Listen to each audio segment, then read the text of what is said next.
Did you know that some of the most powerful warships of World War II had flight decks made of wood? Or that the United States built more aircraft carriers than the rest of the world combined, launching over 150 of them during the war years. These were not just ships, they were floating cities, mobile airfields, and the undisputed queens of the sea. They projected power across thousands of miles of ocean, fundamentally changing how wars were fought.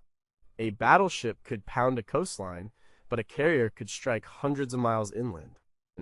It could find and sink an enemy fleet before that fleet even knew it was there. But how did these behemoths work? How did thousands of men live and fight on a vessel packed with explosives and high-octane fuel? What was it like to land a plane on a tiny strip of pitching steel in the middle of a vast empty ocean? The story of the aircraft carrier in the Second World War is a story of innovation, desperation, incredible bravery, and colossal mistakes.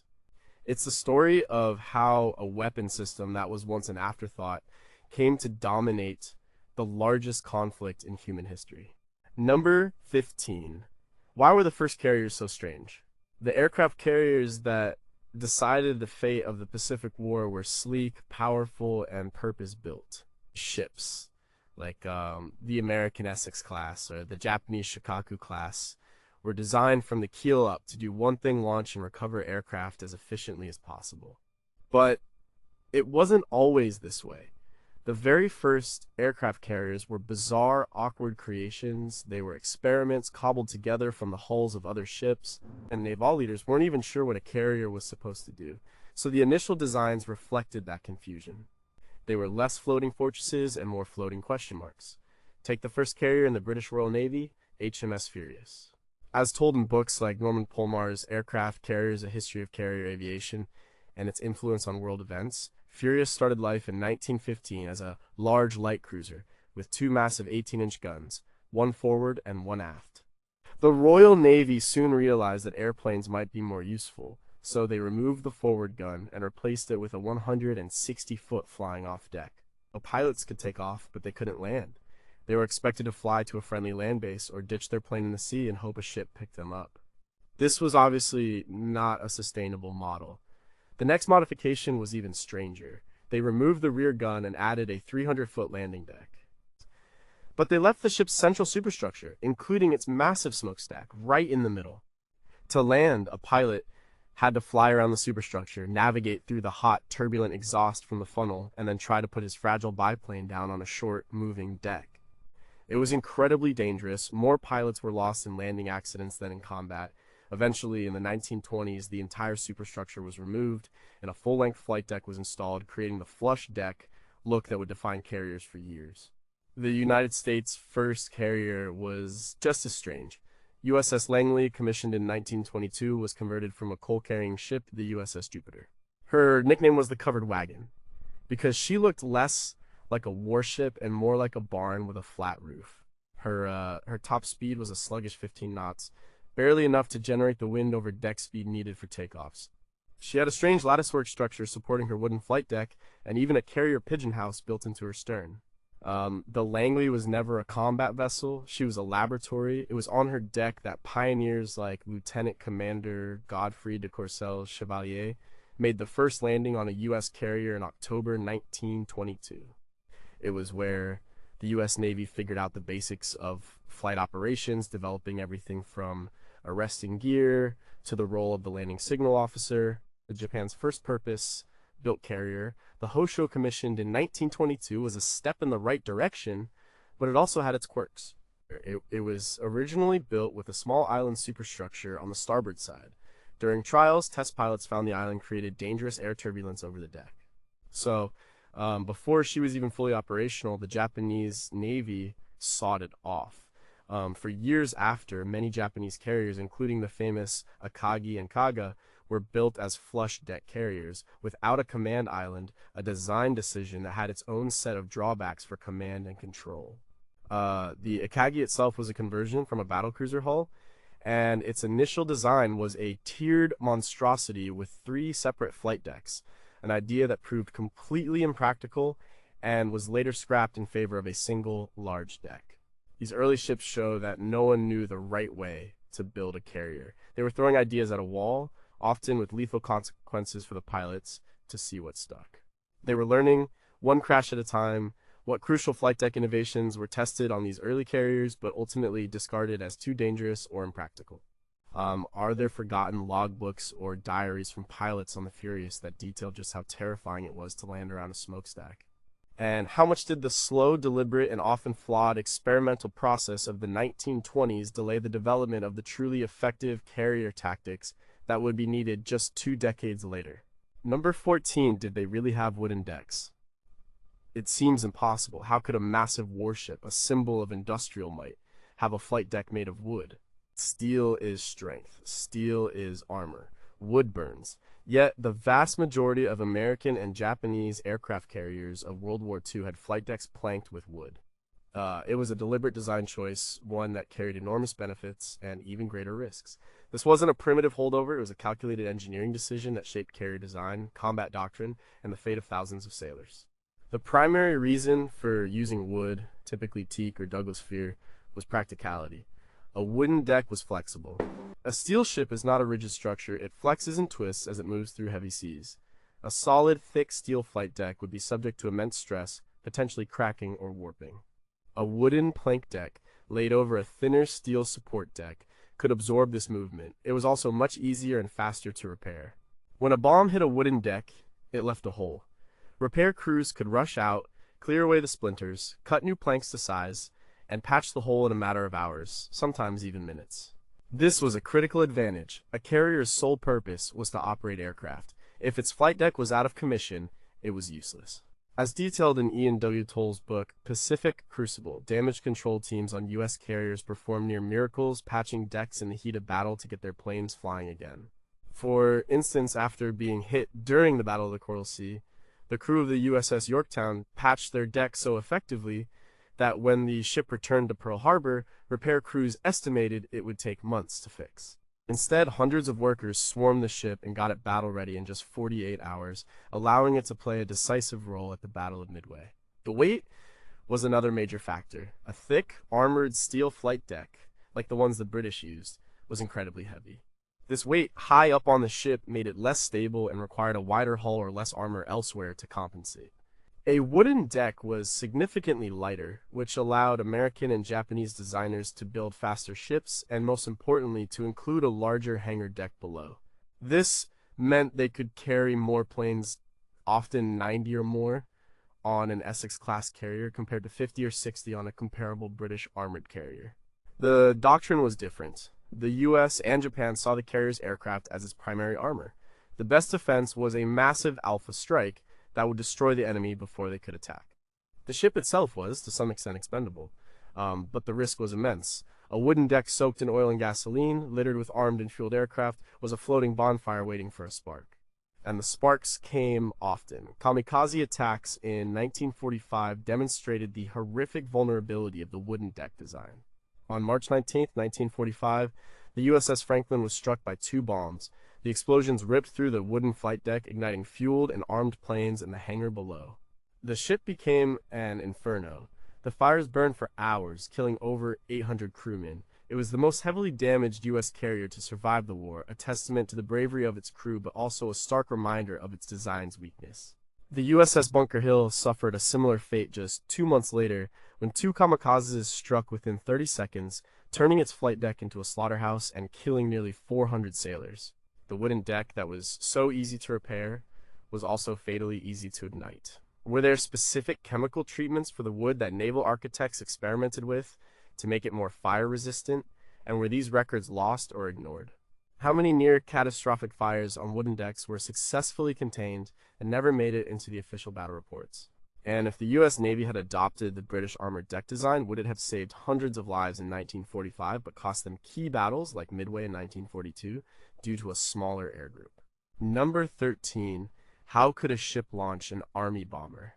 An aircraft carrier is a finely tuned system. Its planes, its catapults, its arresting wires, and its elevators are all designed to work together.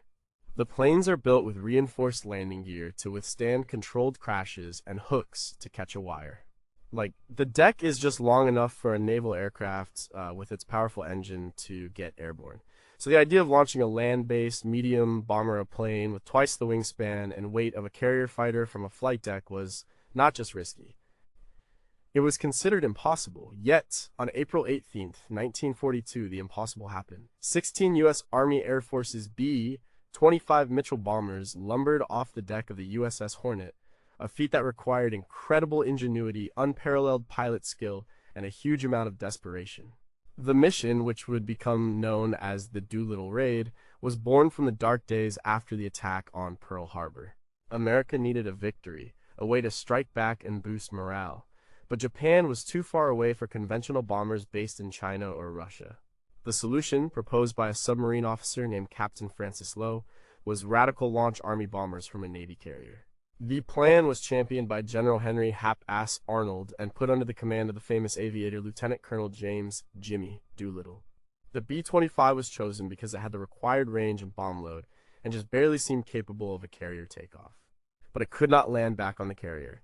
It was a one-way trip. The plan was for the pilots to bomb targets in Japan and then fly on to friendly airfields in China.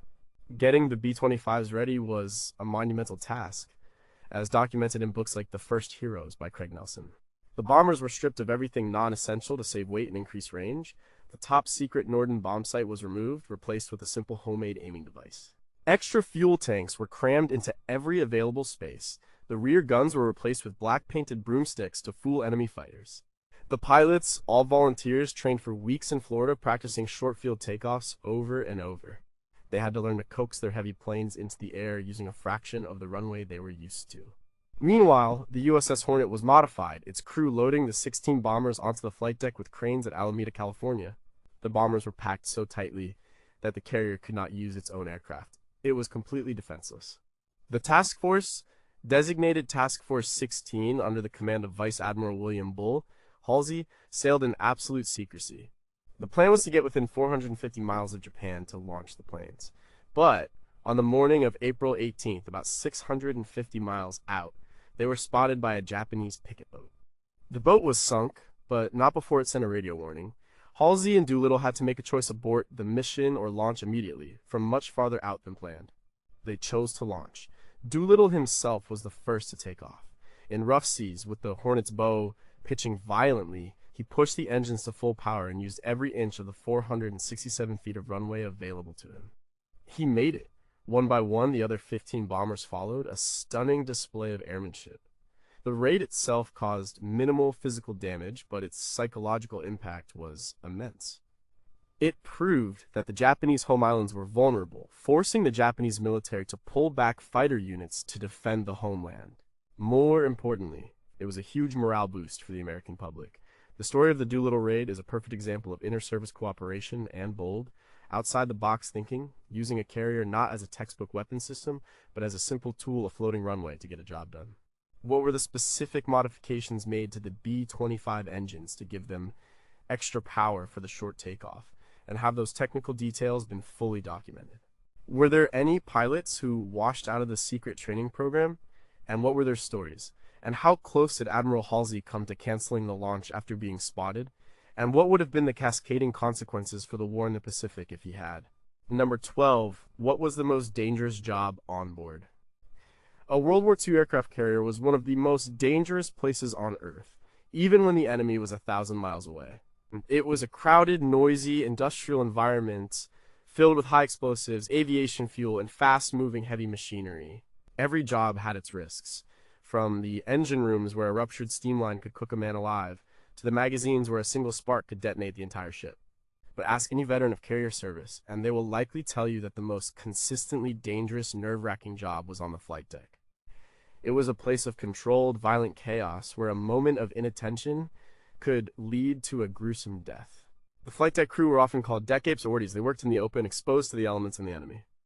They wore colored jerseys to denote their specific jobs, a system developed to bring order to the chaos. Yellow shirts were for aircraft directors, the men who choreographed the movement of planes on deck. And blue shirts were for plane handlers, the muscle who pushed and pulled the aircraft into position. Red shirts handled ordnance and fuel, the most dangerous combination on the ship. The green shirts were for the arresting gear and catapult crews. The flight deck was an incredibly loud place, a constant roar of engines and shouting. Hand signals were the only way to communicate. The work was physically demanding and mentally exhausting, performed on a surface that was often slick with oil and pitching in rough seas. The greatest danger came from the aircraft themselves. A spinning propeller is almost invisible, and men were regularly killed or maimed by walking into one.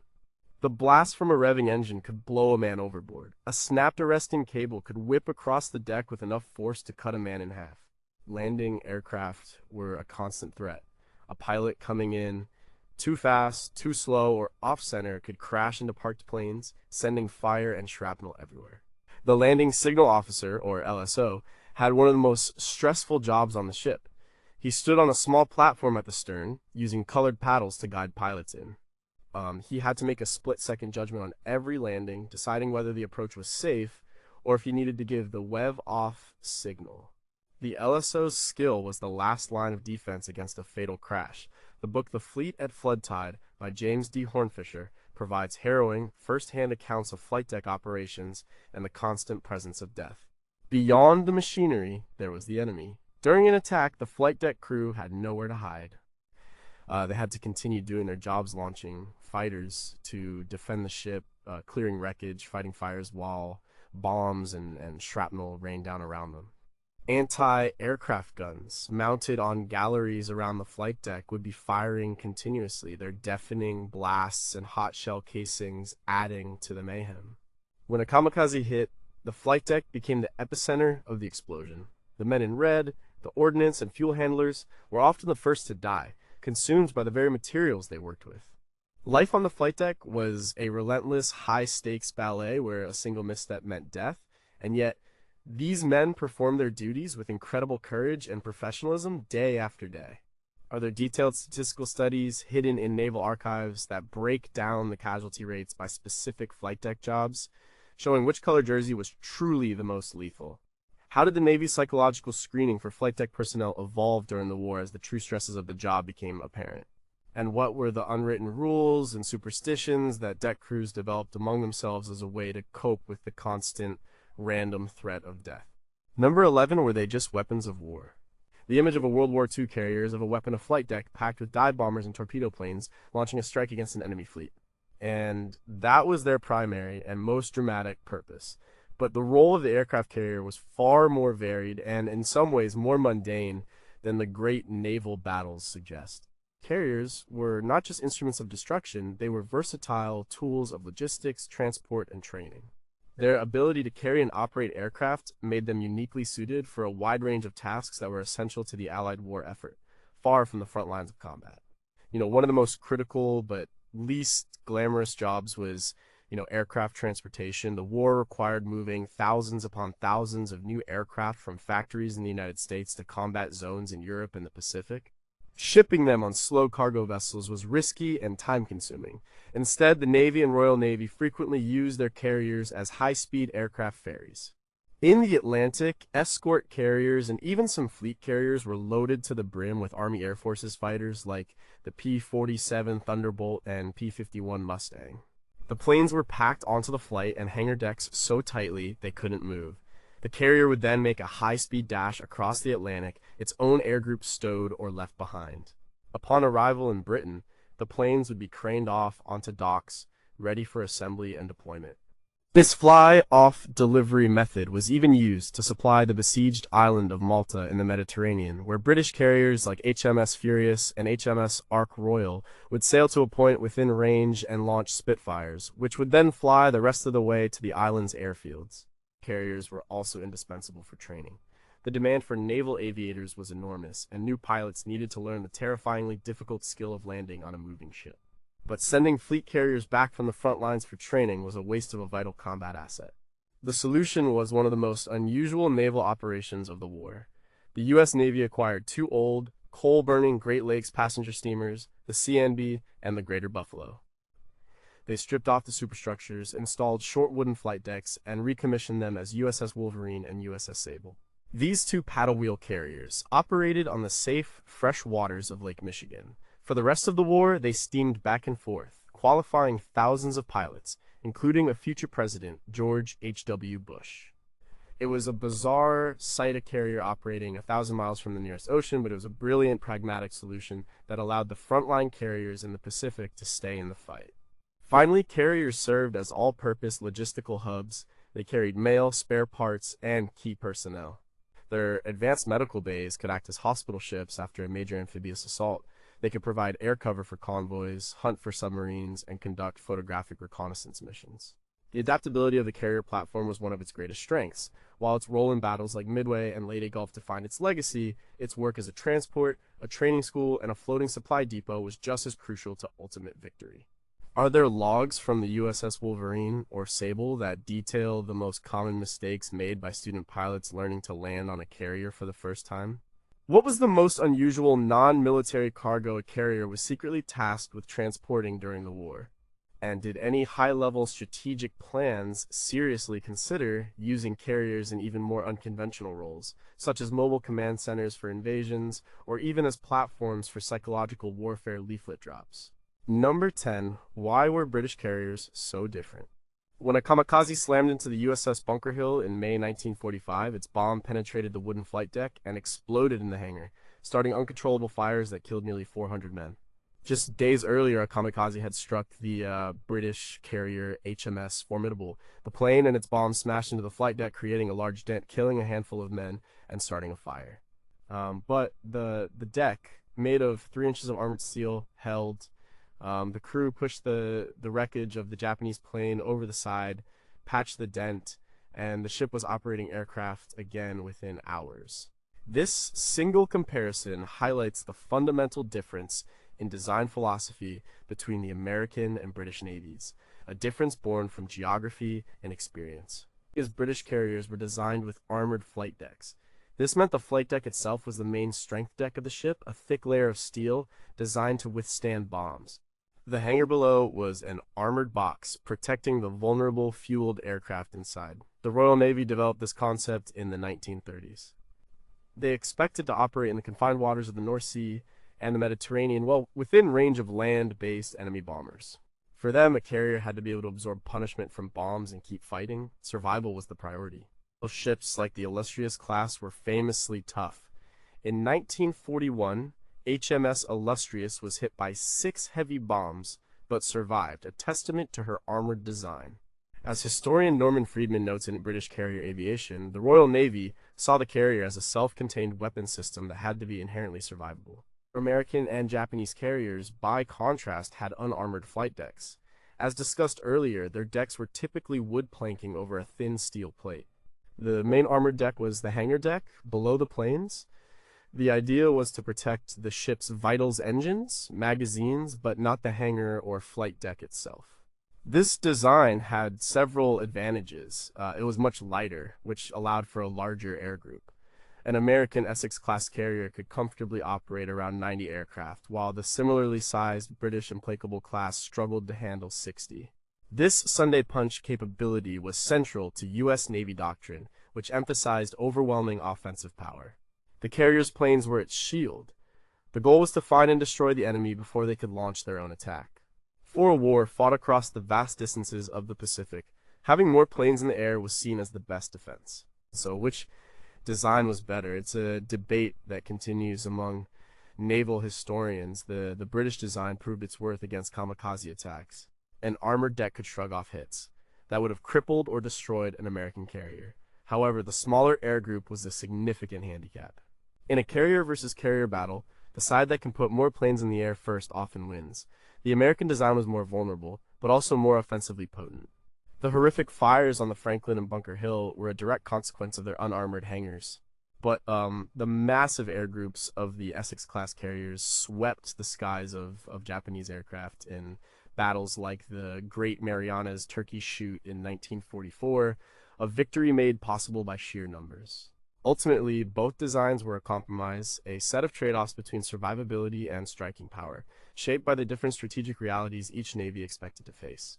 Did British and American naval architects ever have a formal high-level conference during the war to debate the merits of their respective designs? And if so, what were the results? Are there any declassified reports showing a U.S. Navy analysis of the battle damage to HMS Formidable that led to a reevaluation of their own design principles? And if Britain had adopted the American design, could the increased air power have shortened the war in the Atlantic? Or would they have simply lost more carriers to German bombers?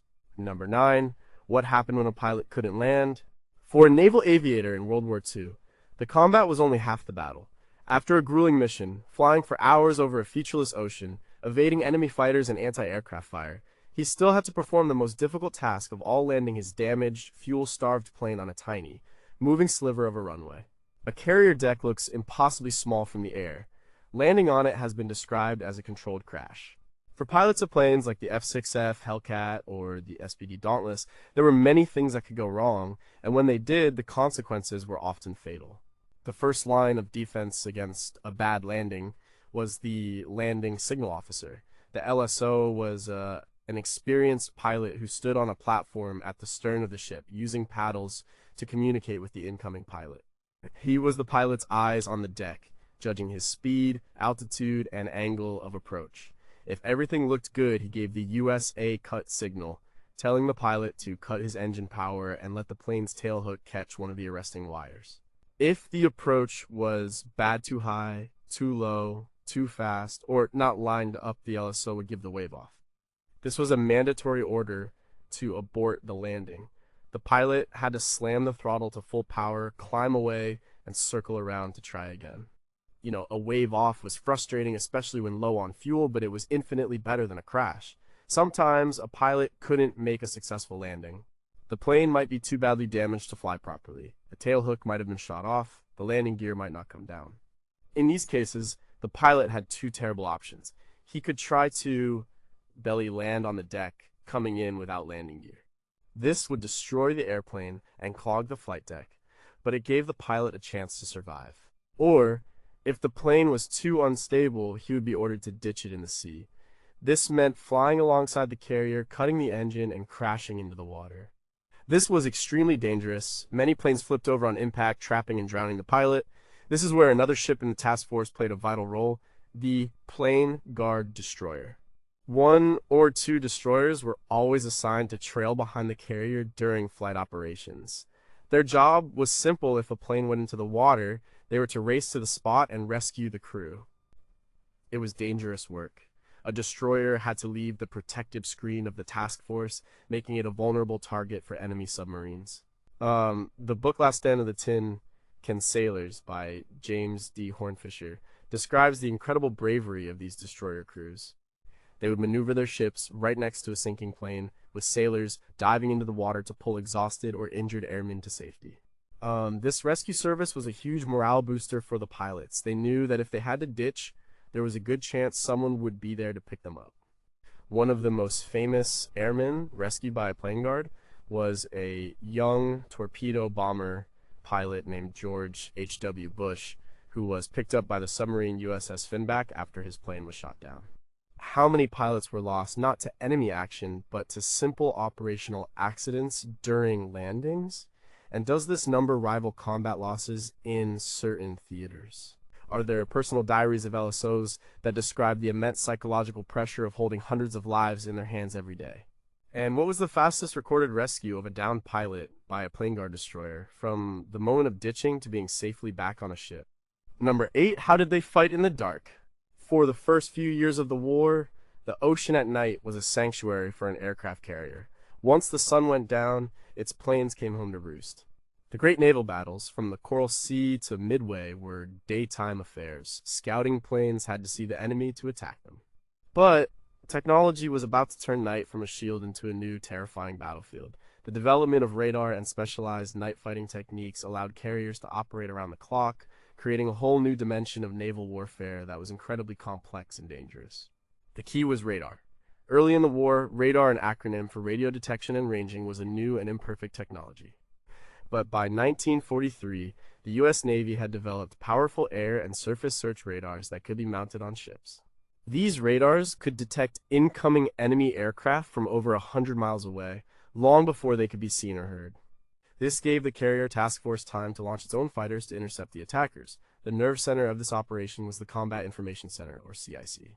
This was a darkened room deep within the carrier, where men huddled over glowing radar screens, plotting the positions of friendly and enemy forces.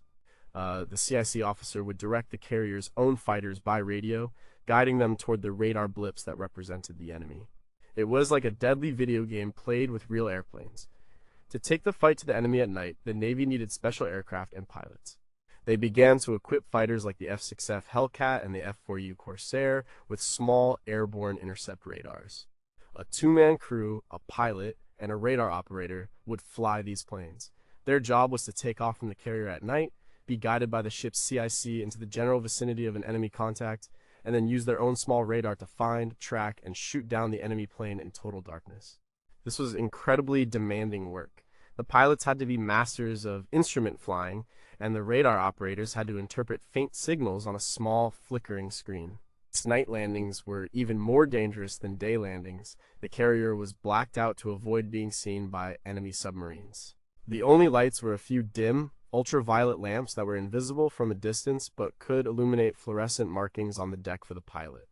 The LSO used lighted wands instead of paddles. A pilot had to trust his instruments and the voice of the LSO completely. One of the pioneers of this new warfare was Commander William Butch O'Hare, a Medal of Honor winner who helped develop the Navy's first successful night fighter tactics. Tragically, he was killed in action in November 1943 during one of the first major carrier night battles over the Gilbert Islands, likely by friendly fire in the confusion of the melee. The British had also pioneered night carrier operations, executing a daring and successful night torpedo attack with swordfish biplanes against the Italian fleet at Taranto in 1940. This battle showed the world that a carrier could be a potent offensive weapon, even in the dead of night. What were the early unsuccessful experiments with night landing lighting systems before the ultraviolet solution was perfected? How many friendly fire incidents occurred during the chaotic, confusing night battles, and were these incidents deliberately downplayed in official reports to maintain morale? And what specific psychological traits did the Navy look for when selecting the first generation of pilots and radar operators for these high-stress night fighter squadrons? Number 7, could a carrier vanish in plain sight? The Pacific Ocean is vast. It is an almost incomprehensibly large expanse of water, and in World War II, finding a small group of ships in that vastness was like finding a needle in a haystack. An aircraft carrier task force, despite being composed of the largest ships ever built, could effectively disappear. It didn't need new stealth technology. Its best defense was the sheer emptiness of the sea, combined with strict discipline, radio silence, and a little bit of luck. The cat-and-mouse game of scouting and hiding was the critical first phase of every major carrier battle. The primary tool for finding the enemy was the scouting plane. Long-range patrol bombers like the PBY Catalina and carrier-based scout bombers like the SBD Dauntless would fly for hundreds of miles in precise search patterns, their crews scanning the ocean below for any sign of a ship. It was monotonous, eye-straining work. From 10,000 feet, a battleship is just a tiny speck. A scouting pilot could fly a perfect search pattern and still miss a task force that passed between his search legs. Weather was a huge factor. A fleet could hide under a squall line or a bank of clouds and be completely invisible from the air. The Japanese task force that attacked Pearl Harbor, for example, used a northern route known for its bad weather to avoid detection by American patrol planes. Radio discipline was paramount. A carrier task force operated under strict radio silence. Transmitting any radio signal, even a short one, could be picked up by enemy direction finding equipment, giving away the fleet's position. All communication between ships was done by signal lamp or flag hoist. This made coordinating a large group of ships difficult, but it was essential for survival. The danger of radio transmissions was a lesson the Japanese learned the hard way.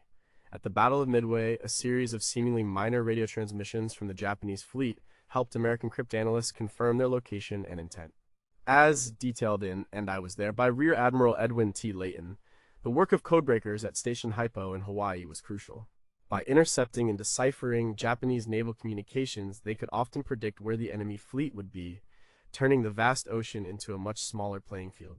Carriers also use camouflage, though its effectiveness is debatable. Early in the war, ships were painted in complex dazzle patterns.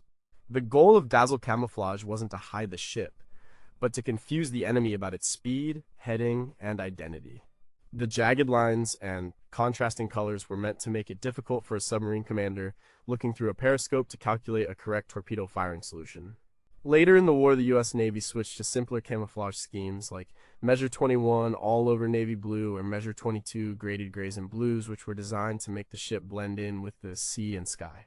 But Against an aerial scout on a clear day, no amount of paint could hide a 30,000-ton ship. The best camouflage was always the horizon. How many near misses were there, where opposing carrier fleets passed within 100 miles of each other at night or in bad weather, completely unaware of the other's presence? Were there ever deliberate attempts to create ghost fleets using radio deception to lure the enemy into a trap? And what was the longest period a major carrier task force operated under complete radio silence? And what logistical and command challenges did this create? Number 6, what was the Sunday Punch? An aircraft carrier's power did not come from its guns, it came from its air group. But launching 1 or 2 planes at a time was not enough to win a battle. The key to carrier warfare was concentration of force. It was the ability to launch dozens of aircraft fighters, dive bombers, and torpedo plane center all at once in a single, coordinated, overwhelming wave of destruction. This was the Alpha Strike, or what the U.S. Navy called the Sunday Punch. It was the ultimate expression of a carrier's offensive power, a complex and dangerous symphony of men and machines that could cripple an enemy fleet in a matter of minutes. The idea was simple: hit the enemy with everything you have before they can hit you. A typical Alpha Strike from a U.S. Essex-class carrier might involve over 70 aircraft. It would include F-6F Hellcat fighters to protect the strike force from enemy planes, SB-2C Helldiver dive bombers to deliver 1,000-pound bombs with pinpoint accuracy, and TBF Avenger torpedo bombers to attack ships at the waterline. The goal was to saturate the enemy's defenses. A few anti-aircraft guns might be able to shoot down 1 or 2 planes, but they couldn't stop 50 of them arriving at the same time from different directions. Executing an Alpha Strike was incredibly difficult. The flight deck became a scene of organized chaos. Planes had to be brought up from the hangar deck on elevators, spotted, parked on the flight deck in a precise sequence, fueled and armed. All of this had to happen quickly. The deck was a crowded maze of spinning propellers, moving vehicles, and armed bombs. A single mistake could be catastrophic. The launch itself was a marvel of timing. The carrier would turn into the wind to generate maximum airspeed over the deck. Fighters, being the lightest, would launch first, followed by the heavier bombers. The entire process of launching a massive strike force could take less than half an hour. Once airborne, the different squadrons would circle the task force, joining up into a single massive formation before heading out toward the enemy. The sight of nearly 100 planes forming up for a strike was an awesome display of naval power. The devastating effectiveness of the Alpha Strike was demonstrated at the very beginning of the Pacific War. The Japanese attack on Pearl Harbor on December 7, 1941 was a perfectly executed 2-wave Alpha Strike launched from 6 carriers. At the Battle of Midway, American dive bombers arriving over the Japanese fleet at the precise moment their decks were crowded with planes being rearmed for a second strike, delivered a textbook Sunday Punch. In just 5 minutes, they turned 3 Japanese carriers into burning wrecks. The book Shattered Sword: The Untold Story of the Battle of Midway by Jonathan Parshall and Anthony Tully provides a minute-by-minute account of how this critical attack unfolded.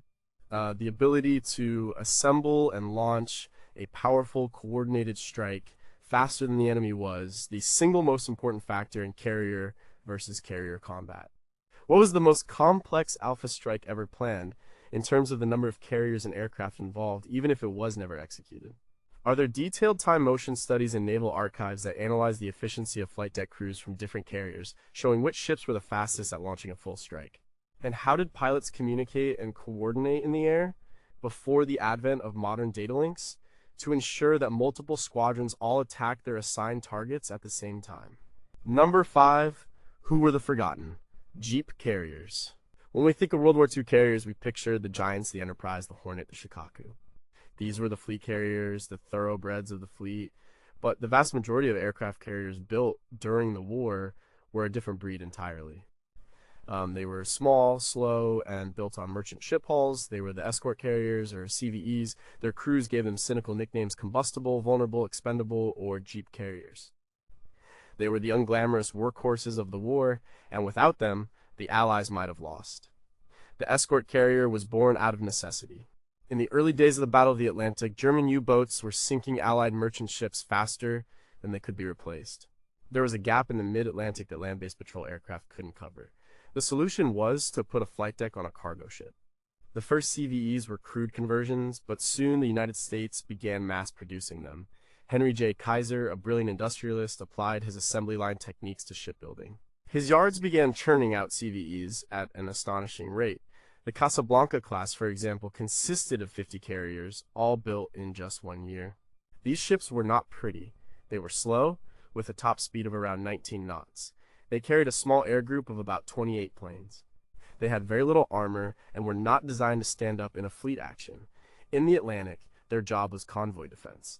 ACVE, traveling with a convoy of merchant ships, could provide a constant air umbrella. Its planes could spot U-boats on the surface and attack them with depth charges and rockets. This forced the U-boats to stay submerged, where they were slower and less effective. The presence of a jeep carrier and its escorting destroyers turned the tide in the Battle of the Atlantic, closing the mid-ocean gap and making the convoys much safer. In the Pacific, the CVEs took on a different role. They were too slow to keep up with the main fleet carriers, so they were used for support tasks. They ferried replacement aircraft and pilots to the front. They provided air support for amphibious invasions, flying endless missions to bomb and strafe enemy positions just ahead of the advancing Marines and soldiers. It was grueling, dangerous work, flying low and slow over heavily defended beaches. But the most famous moment for the jeep carriers came during the Battle of Lake Gulf in October 1944. A small group of 7 CVEs and their screening destroyers and destroyer escorts, codenamed Taffy 3, found themselves facing the main Japanese battle fleet, including the super battleship Yamato. By all logic, they should have been annihilated in minutes. Instead, in a battle known as the Battle off Samar, the little carriers and their escorts fought one of the most heroic and desperate actions in U.S. naval history. The pilots of Taffy 3, flying with whatever weapons they had, made repeated attacks on the Japanese cruisers and battleships. The destroyers charged the massive warships, firing torpedoes and guns. Their ferocious, suicidal-seeming attack confused the Japanese admiral, who believed he was facing a much larger force of fleet carriers. He eventually broke off the attack and retreated. Taffy 3 lost 2 escort carriers and 3 escorts, but they had saved the invasion fleet. They had proven that the expendable jeep carriers had the heart of a fleet carrier. Were there ever plans to use CVEs in even more unconventional ways, such as deploying them on rivers or large lakes in support of land campaigns? What was the daily life like for a pilot on a tiny, crowded CVE where a bad landing could mean crashing into the ship's island just a few feet from the edge of the deck? And have historians ever been able to definitively determine what was going through the mind of the Japanese Admiral Kurita that made him turn his vastly superior fleet away from Taffy 3? Number 4. How did a pilot find his ship in an empty ocean? Today, a pilot has GPS. A computer can tell him his exact location anywhere on the planet. In World War II, a naval aviator had a compass, a clock, an airspeed indicator, and the open ocean. His carrier was a single, moving dot in millions of square miles of water. Finding his way back home after a long mission was one of the greatest challenges he faced. Getting lost over the Pacific, with its endless, featureless horizon, was a death sentence. The fear of running out of fuel and having to ditch in an empty sea was a constant companion for every pilot. The primary method of navigation was dead reckoning. This was the art of calculating your current position by using a previously determined position, or fix, and advancing that position based upon known or estimated speeds over elapsed time and course. A pilot knew his starting point, the carrier, his speed, his heading, and how long he had been flying. From this, he could calculate his approximate position, but it was an imprecise science. Wind was the great variable. An unknown crosswind could push a plane miles off course over a period of hours. Pilots had to constantly try to read the wind by looking at the surface of the ocean and make corrections. But it was often just guesswork. To help them, the Navy developed a few primitive electronic aids. One of the most important was the YEZB system. The carrier, the YE part, would transmit a radio signal that rotated 360 degrees. This signal was coded. An aircraft equipped with a ZB receiver would hear a series of Morse code letters. Depending on which letter the pilot heard, he could determine his magnetic bearing back to the ship. It was a simple but effective homing beacon. However, it had a limited range, typically less than 100 miles, and transmitting the signal meant the carrier was breaking radio silence, potentially revealing its position to the enemy. It was used sparingly, usually only when a strike force was expected to return. The final moments of a flight were the most tense. As the planes neared the task force's expected position, the pilots would spread out into a scouting line, straining their eyes for the sight of their ships. The relief of spotting the fleet was immense, but sometimes the fleet wasn't there. An admiral might have changed course due to an enemy threat, or the planes might have been pushed off course by wind. The panic would set in as fuel gauges crept toward empty. This is what happened to several torpedo squadrons from the USS Hornet at the Battle of Midway. They flew to where they thought the Japanese fleet would be, but it wasn't there. They searched until their fuel ran out. Most of the planes had to ditch in the ocean, their crews lost forever. Navigation was not just a technical skill, it was a matter of life and death, and a single miscalculation could have devastating consequences. Are there any recently discovered logs from Japanese carriers that detail their own secret navigational aids and how they compared to the American YEZB system? How many aircraft and aircrew on all sides were lost during the war not to combat, but simply to being unable to find their way back to their carrier? And were there any pilots who became legendary within their air groups for an almost supernatural ability to navigate by instinct without relying on instruments? Number 3, how could one man defeat an entire fleet?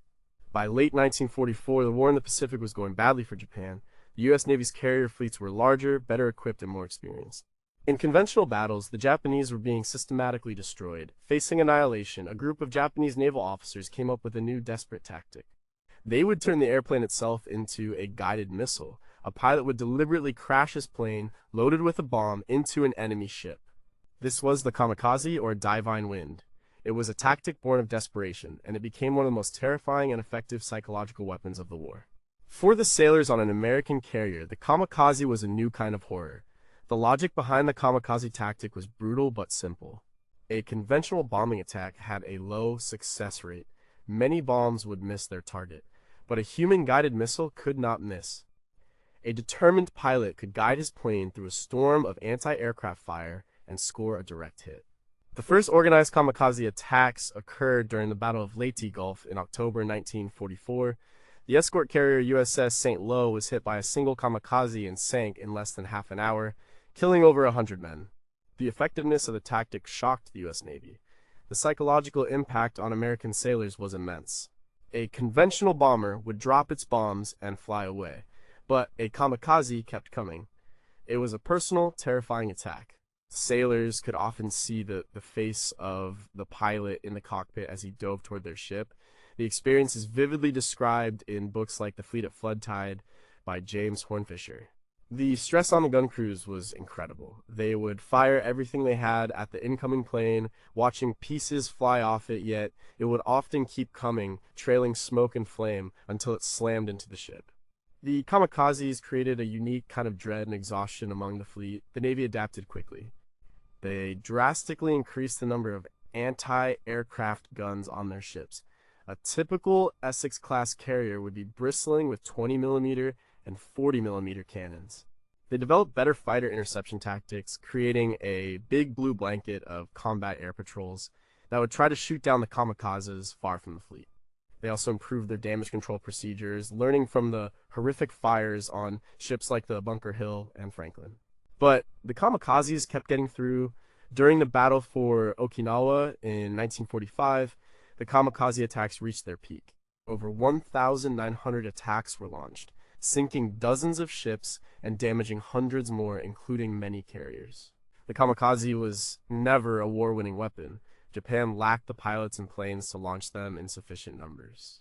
But it was an incredibly costly tactic for the Allies to counter, costing thousands of lives and proving that even in the face of certain defeat, a determined enemy could still inflict terrible pain. What were the specific training regimens for kamikaze pilots, and did they include psychological conditioning to overcome the instinct for self-preservation? Are there translated diaries or letters from kamikaze pilots that reveal a wider range of motivations beyond simple fanaticism, such as duty, family honor, or even protest? And how did U.S. Navy intelligence initially misinterpret the kamikaze phenomenon, and did this delay the development of effective countermeasures? Number 2 were carriers really just eggshells armed with hammers. The phrase, "and eggshell armed with a hammer," is often used to describe an aircraft carrier. It's a perfect metaphor. The hammer was its air group, a weapon that could strike with devastating force hundreds of miles away. But the ship itself, the eggshell, was incredibly vulnerable. Unlike a battleship, which was covered in thick steel armor designed to withstand direct hits from massive shells, a carrier was a thin-skinned vessel packed with the most flammable substances imaginable: aviation gasoline, oil, hydraulic fluid, and thousands of pounds of bombs and torpedoes. A single well-placed bomb or torpedo could turn a carrier into a floating inferno. The greatest danger was fire. A carrier's hangar deck was a steel box filled with fully fueled and armed aircraft. A bomb penetrating the flight deck and exploding in the hangar could trigger a chain reaction of secondary explosions and uncontrollable gasoline fires. This is what destroyed the Japanese carriers Akagi, Kaga, and Soryu at the Battle of Midway. American dive bombers scored direct hits that started fires among the planes being rearmed on their hangar decks. The fires quickly spread to fuel lines and ordnance, and within hours, the pride of the Japanese Navy had been reduced to burning hulks. The U.S. Navy learned this lesson as well. At the Battle of the Coral Sea, the USS Lexington was hit by bombs and torpedoes. Her crew had the initial damage under control, but gasoline vapors from her ruptured fuel lines eventually ignited in a massive internal explosion, forcing the crew to abandon ship. Torpedoes were another mortal threat. A torpedo strikes a ship below the waterline, ripping a hole in the hull. The resulting flooding can cause a ship to lose power, develop a dangerous list tilt, and eventually capsize and sink. Because carriers had to be relatively fast and slender, they lacked the extensive anti-torpedo bulges and compartmentalization of a battleship. Early in the war, several carriers were lost to submarines. The British carrier HMS Courageous was sunk by a German U-boat in September 1939. The American carrier USS Wasp was sunk by a Japanese submarine in 1942. The loss of these ships highlighted the carrier's vulnerability and led to improved anti-submarine tactics and escort formations. To survive, a carrier relied on a multi-layered defense. Its first line of defense was its own aircraft, which would try to destroy the enemy before they could get in range. The second line was the screen of escorting cruisers and destroyers, whose job was to shoot down incoming planes and hunt for submarines. The final line of defense was the ship's own anti-aircraft guns, and, most importantly, its damage control teams. These were the real heroes of the carrier war. They were highly trained teams of sailors who would fight fires, patch holes, and counter-flood compartments to keep the ship afloat and in the fight. As documented by historians like Craig Simons, the superior damage control of the U.S. Navy was a major factor in its success. The USS Yorktown, heavily damaged at the Coral Sea, was saved by her crew, repaired in 48 hours, and went on to fight at Midway. Her survival, even for a short time, changed the course of the war. Are there declassified damage control reports that detail radical, on-the-spot improvisations that saved a carrier from sinking but were never adopted as official procedure? How did the chemical composition and volatility of aviation fuel change during the war? And did this increase or decrease the risk of catastrophic fires? And what was the single luckiest escape by a carrier during the war where a bomb or torpedo should have caused a fatal explosion but failed to detonate? Number 1. Why did the Battle of Midway change everything? In the 6 months after Pearl Harbor, the Japanese military seemed invincible. They had conquered the Philippines, Malaya, and the Dutch East Indies. Their carrier fleet, the Kido Butai, was the most powerful and experienced naval force in the world. It had swept across the Pacific and Indian Oceans, sinking Allied warships and shattering Allied morale. By May of 1942, Japan was planning the decisive blow, an operation to capture Midway Atoll, a tiny but strategic American base, and lure the remnants of the U.S. Pacific Fleet into a final, decisive battle where they could be annihilated. On paper, the Japanese plan was brilliant, and their forces were overwhelming. The battle that followed, fought near Midway from June 4th to June 7th, 1942, should have been Japan's greatest victory. Instead, it was a catastrophic defeat that permanently shifted the balance of power in the Pacific. It was the turning point of the war. The single greatest advantage the Americans had was intelligence. Joseph Rochefort and his team of cryptanalysts at Station Hypo in Pearl Harbor had partially broken the Japanese naval code JN-25. They were able to decipher enough of the Japanese radio traffic to learn that the next major target was an objective designated. The Americans suspected AFL was Midway, but they needed to be sure. In a brilliant move, the commander at Midway was instructed to send a uncoded radio message stating that the island's freshwater distillation plant had broken down. A few days later, the Americans intercepted a Japanese message stating that AF is short of water. The trap had been sprung. Admiral Chester Nimitz, the commander-in-chief of the U.S. Pacific Fleet, now knew exactly where and when the Japanese would attack. He gambled everything, sending his only 3 available carriers, the Enterprise, Hornet, and the hastily repaired Yorktown, to set an ambush. The battle itself was a dramatic series of mistakes, luck, and incredible bravery. The initial American attacks against the Japanese fleet were a disaster. Torpedo squadrons from all 3 U.S. carriers attacked without fighter protection and were slaughtered by the superior Japanese Zero fighters. Of the 41 torpedo bombers that attacked, only 6 returned. They failed to score a single hit. But their sacrifice was not in vain. Their low-level attacks pulled the Japanese fighter patrol down to sea level, leaving the skies clear above the Japanese fleet. At that exact moment, by a staggering coincidence of timing, American SBD Dauntless dive bombers from the Enterprise in Yorktown arrived.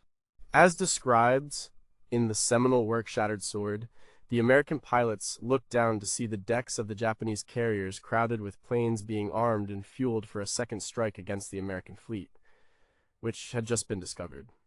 It was the most vulnerable possible moment. The Dauntlesses began their dives. In a chaotic 5-minute period around 10:25 a.m. on June 4th, the course of the war changed. Bombs slammed into the carriers, Akagi, Kaga, and Soryu, igniting the very fires and secondary explosions that their own planes had been intended for the Americans. All 3 carriers were turned into blazing wrecks. A 4th Japanese carrier, the Hiryu, survived the initial attack and launched a strike that crippled the Yorktown, which was later sunk by a submarine. But later that day, American planes found and sank the Hiryu as well. In one day, Japan lost 4 of its best aircraft carriers, and more importantly, hundreds of its most experienced and irreplaceable naval aviators. It was a loss from which the Imperial Japanese Navy would never recover. Midway halted the Japanese advance, and America, with its immense industrial power, seized the initiative and never looked back. What if the Japanese scout plane that found the American fleet had launched just 30 minutes earlier? Would the Japanese have been able to launch their strike first and win the battle? Are there any missing after-action reports from the lost Japanese torpedo squadrons that might shed more light on their tactical decisions? Additionally, the key commanders on both sides, like Spruance's decision to launch his planes when he did, and Nagumo's fateful decision to rearm his planes, outweigh the larger factors of intelligence and material strength in determining the battle's outcome.